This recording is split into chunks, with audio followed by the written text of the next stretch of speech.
भारी फूल छिलिया बहे मोरा हरा रंग को बारा होई कैसी सोता गेला मुकेश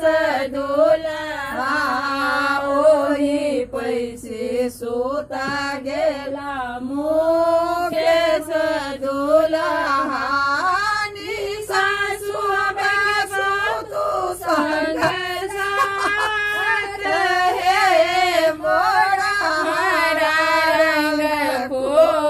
बारनी सासू बैसो तू संग साथ हे मोरा हरा रंग को बड़ लाल रंग को बड़ गुलाब रंग हे मोरा हरा रंग को बड़ घोड़े सो तो फेरे सो तो ने साहे सोहाग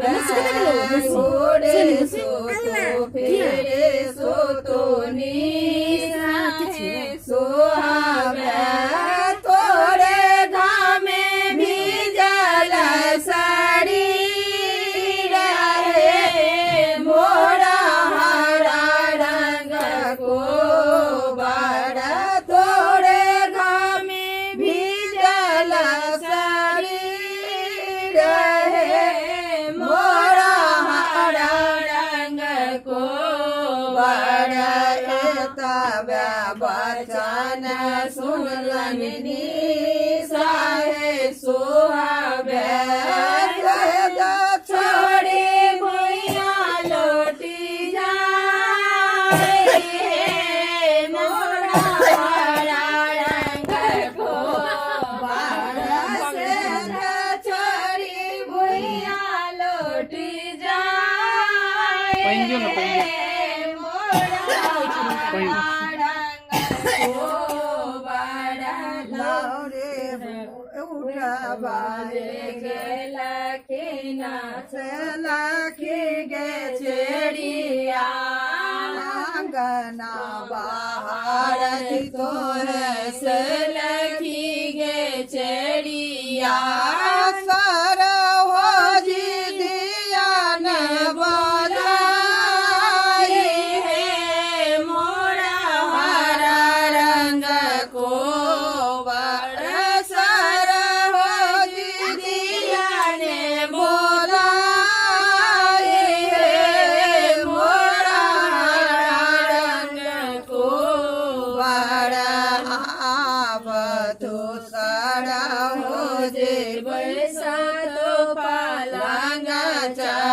देखिले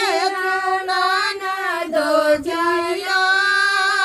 रहे मोरा हरा रंग को बड़ा देखिले नाना दो चरित्र रहे मोरा हरा रंग को बड़ा हमर नदिया नंद गंगा जी के मांगल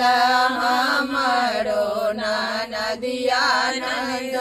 गंगा जी के मांगल हुन को चलो अपमान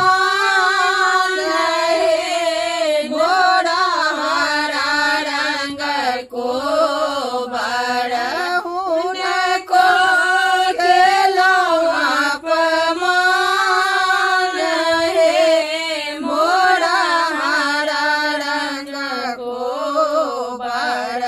जुगे जुगे जीवा तुम